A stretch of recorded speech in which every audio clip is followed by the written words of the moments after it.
আচ্ছা, এখন আমরা পড়ব হচ্ছে তোমার অ্যাফার্মেটিভ টু নেগেটিভ। দেখো, কারণ আমরা অ্যাফার্মেটিভ টু ইন্টারোগেটিভ শেষ করছি, অ্যাফার্মেটিভ টু ইম্পারেটিভ শেষ করছি, affirmative two optative, affirmative two exclamatory, এগুলো শেষ করছি। এখন জাস্ট আমাদের বাকি আছে কি অ্যাফার্মেটিভ টু নেগেটিভ। ঠিক আছে? আচ্ছা, এখন দেখো এখানে কি বলছে, রুল 1-এ অনলি থাকলে অ্যাফার্মেটিভে অর্থাৎ অ্যাসার্টিভ সেন্টেন্সে যদি অনলি থাকে তখন আমরা কি করব, তখন আমরা জাস্ট অনলির জায়গায় নান বাট বা নাথিং বাট বা নট মোর দ্যান বসাবো। আচ্ছা, কখন কোনটা বসাবো? যদি একটা বস্তুর ক্ষেত্রে হয়, ঠিক আছে, বস্তুর ক্ষেত্রে যদি সাবজেক্টে আমি বুঝি এটা একটা বস্তুর জন্য বলছে, তাহলে আমি নাথিং বাট বসাবো। ঠিক আছে? আর যদি মানুষকে নিয়ে বলে তাহলে আমরা নান বাট বসাবো। হ্যাঁ, আর যদি সংখ্যা নিয়ে বলে, সংখ্যা, টাকা পয়সার সংখ্যা, এগুলো নিয়ে বলে, তখন আমরা কি বসাবো? Not more than. বুঝছো? এটা ক্লিয়ার? যদি আমার জাস্ট এই ওয়ার্ডটাই চেঞ্জ করবো, আর কিছু চেঞ্জ হবে না। অ্যাফার্মেটিভ টু নেগেটিভ কিন্তু একদম ইজি। তুমি জাস্ট যে অংশে অনলি আছে শুধু ওই অংশটা চেঞ্জ করবে, আর বাকিটা সেম থাকবে। যেমন এখানে অনলি ছিল, only, it was only a dress. আচ্ছা, একটা ড্রেস এটা কি বস্তু না? এজন্য আমরা ইট ওয়াজ নাথিং বাট দিছি। কেন? এটা একটা বস্তুকে বোঝাইছে। আর যদি মানুষ হতো তখন নান বাট হতো, আর যদি সংখ্যা বুঝাতো 1 2 3 এরকম বা টাকা পয়সা কিছু বুঝাতো তখন আমরা নট মোর দেন বসাতাম। Rule 1 clear? আচ্ছা, এরপর দেখো রুল 2-তে কি বলছে, অ্যাফার্মেটিভে যদি ফিউ থাকে, যেমন I have a few friend, হ্যাঁ, তখন আমরা নেগেটিভ করার সময় কি করব, নেগেটিভ করার সময় নট মেনি যুক্ত করে দেব, নট মেনি। আচ্ছা, একটা সেন্টেন্সে আমি যদি নট যুক্ত করি, ডিরেক্ট কি নট যুক্ত করা যাবে? যাবে না।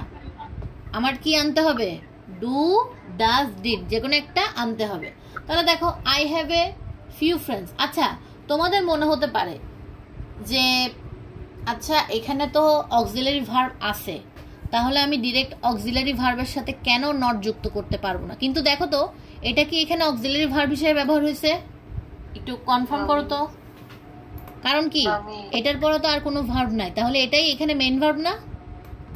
এজন্য আমার অবশ্যই কি এটার সাথে আমরা নট যুক্ত করতে পারবো না, আমাকে একটা ডু আনতে হবে। আর এখানে হ্যাভ আছে, এই জন্য আমি ডু আনছি। হ্যাজ থাকলে কি আনতাম? ডাজ আনতাম। ঠিক আছে?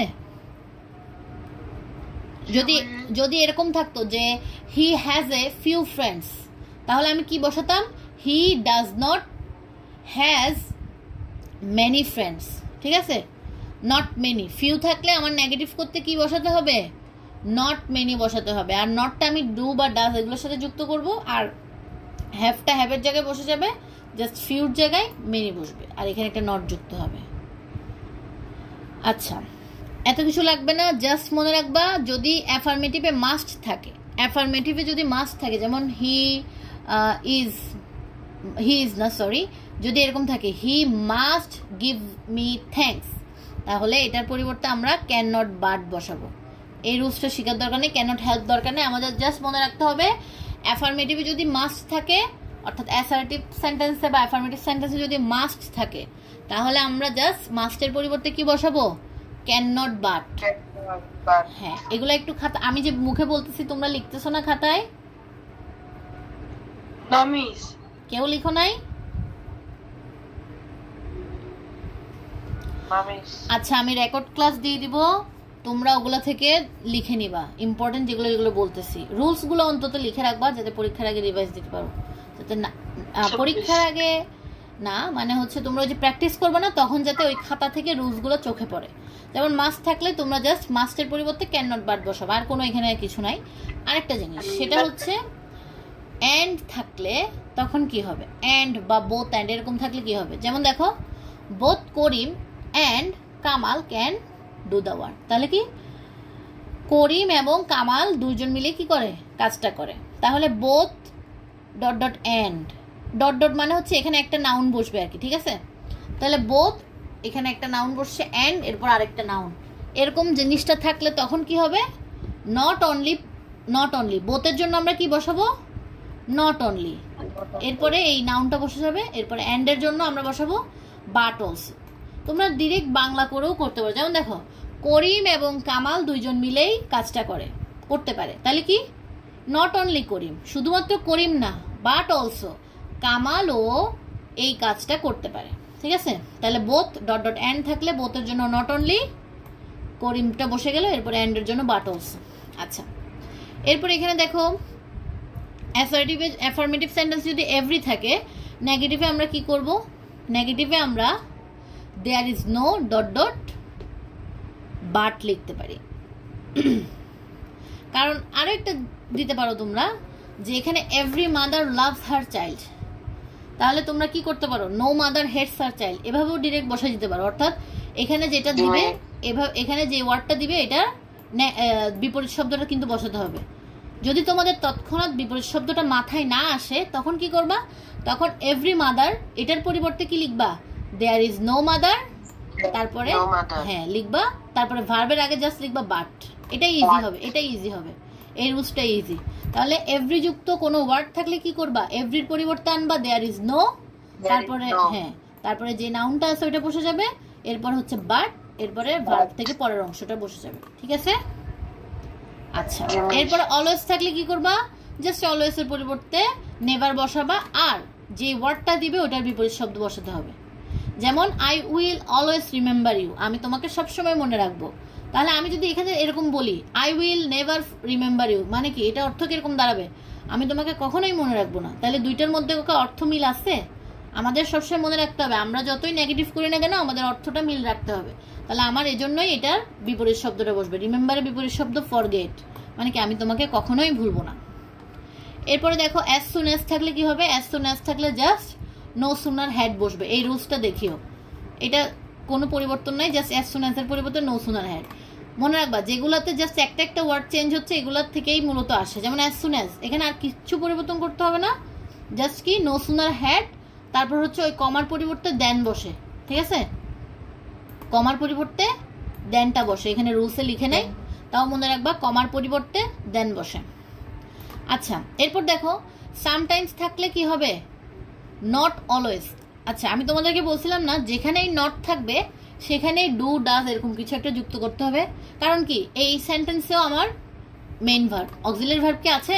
নাই, এই জন্যই আমি ডু ডাজ কিছু একটা আমাকে যুক্ত করতে হবে, নট অলওয়েজ। তাহলে কি মাই ফাদার সামটাইমস স্মোকস, তাহলে সামটাইমস এর পরিবর্তে আমি অলওয়েজ আনতে পারি, কিন্তু আমাকে নট অলওয়েজ লিখতে হবে না। তাহলে নটটা আমি কার সাথে যুক্ত করব?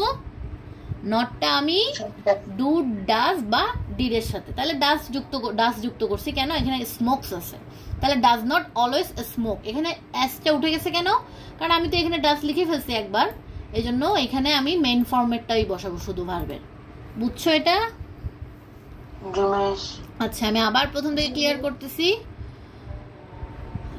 প্রথমে হচ্ছে কি আমার অনলি থাকলে নান বাট, নাথিং বাট বা not more than. None but কখন বসে? মানুষের জন্য। নাথিং বাট বস্তুর জন্য। নট মোর দ্যান সংখ্যার জন্য। ফিউ থাকলে নট মেনি হয়। আর নটটা যুক্ত করব প্রথমে আগে আমি ডু ডাজ ডিডের সাথে, এরপর আমার যে মেন ভার্বটা আছে ওটা বসে যাবে, এরপরে ফিউর জন্য মেনিটা বসবে।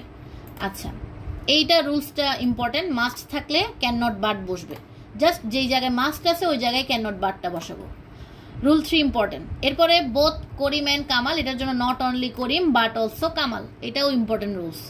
এভরিটাও ইম্পর্টেন্স, ইন্টারোগেটিভের জন্য ইম্পর্টেন্ট, নেগেটিভের জন্য ইম্পর্টেন্ট। এভরি যুক্ত থাকলে কি লিখবো? দেয়ার ইজ নো, এরপরে যেই সাবজেক্টটা দিব ওইটা, এরপরে বাট, এরপরে ভার্ব থেকে পুরো অংশটা। এরপর অলওয়েজ থাকলে নেভার, জাস্ট আমাকে নেভারের পরে যে অংশটা বসবো ওইটার বিপরীত শব্দটা বসবে। অ্যাজ সুন অ্যাজ থাকলে নো সুনার হ্যাড, কমার জন্য দেন বসবে। সামটাইমস থাকলে নট অলওয়েজ, নটটা ডু ডাজ ডিড যে কোনো একটার সাথে যুক্ত হবে, আর এখানে ভার্ব যেটা বসবে এটা মেইন ফর্মে। আচ্ছা, এখানে যদি আমি এটা যদি পাস্ট টেন্সে থাকতো তখন আমি এখানে ডিড নট বসাইতাম না। যদি এরকম থাকতো my father sometimes smoked, D যুক্ত থাকতো, তাহলে এটা পাস্ট টেন্সে না? তাহলে আমি এখানে my father did not always, আমি আর স্মোকড দিতে পারতাম না। অলওয়েজ মনে রাখবা, এখানে যদি আমি ডু ডিড ডাজ কিছু একটা নিয়ে আসি তাহলে এখানে অবশ্যই আমাকে মেইন ফর্মেট বেস ফর্মটা বসাতে হবে, তখনও আমি স্মোকি বসাতাম, কারণ এখানে ডিড একবার নিয়ে আসছি এই জন্য। আচ্ছা,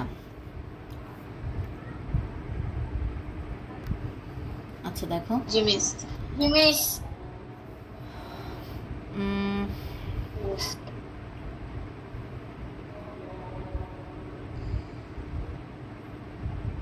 এটা এত কঠিন আসবে না তোমাদের। আচ্ছা এটা একটু দেখো রুল 4টা। যদি ইউনিভার্সাল ট্রুথযুক্ত অ্যাফার্মেটিভ সেন্টেন্সকে নেগেটিভ করতে বলে, অর্থাৎ একদম সত্যি ঘটনা সত্যি কথা এগুলোকে যদি তোমার নেগেটিভ করতে বলে তখন তুমি কি করবা? তখন তোমাকে নেগেটিভ ইন্টারগেটিভ করতে হবে। এটাও তোমাদের আসবে না কারণ এত কঠিন দিবে না। তখন কি করবা? ইজটা সামনে আনবা, নট যুক্ত করবা, তখন এটা কোয়েশ্চেন হয়ে যাবে। এরকম কঠিন জিনিস দিবে না তোমাদেরকে। আচ্ছা সামটাইমস থাকলে নট অলওয়েজ বসাতে হয়, এটা তো পড়াইছি রুলসটা।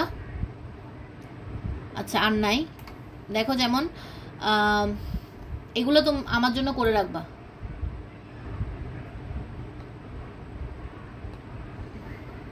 সেগুলো পারবো না, এগুলো হচ্ছে তোমাদের আসবেও না, দরকার নেই, আমি তোমাদেরকে দিব।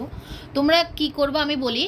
তোমরা হচ্ছে মডেল কোয়েশ্চেন 1 থেকে 15 চেঞ্জিং সেন্টেন্সের যে পার্টটা আছে ওগুলো প্রত্যেকটা প্র্যাকটিস করবা। এর আগে এই ক্লাসগুলো রেকর্ডিং ক্লাস দিয়ে দিব। এর আগে তোমরা হচ্ছে ওই ভয়েস চেঞ্জের একটা ক্লাস করাইছিলাম না তোমাদেরকে, ওইটার রেকর্ড কিন্তু গ্রুপে আছে, ওই ক্লাসটা করে নিবা। এখন তো ক্লাস করছোই, আগে আমি এখন ক্লাসটা শেষ করলে তোমরা ভয়েস চেঞ্জের ক্লাসটা করে নিবা। করার পরে মডেল কোয়েশ্চেন বইটা নিয়ে বসবা, বসে ওই চেঞ্জিং সেন্টেন্সের যে পার্টটা আছে যে নংটা 1 থেকে 15 মধ্যে সবগুলো শেষ করবা। আর এখন থেকে তো দেখছো খাতা কিভাবে করা করে কাটতেছে। তোমাদের কেউ এসএসসি দিছে? আচ্ছা দেখছো কি করা করে খাতা কাটে। এবার তো প্রায় 6 থেকে 7 লাখ মতোই ফেল করছে। 6 লাখ কত? হ্যাঁ হ্যাঁ অনেক হিউজ ফেল। এটা নাকি বাংলাদেশের রেকর্ড। এবার 15 থেকে 20 বছর পরে এরকম রেজাল্ট। তো এবার খুবই কড়া করে খাতা কাটতেছে। তোমাদের তো আস্তে আস্তে তোমরাও এসএসসি দিবা, এজন্য বেসিকটা ক্লিয়ার রাখবা যাতে কোনো ধরনের পরবর্তী প্রবলেম না হয়। অনেক কঠিন করে খাতা কাটবে এবার থেকে সব ক্লাসেই।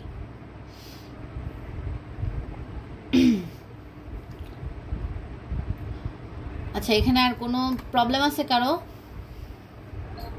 না মিস।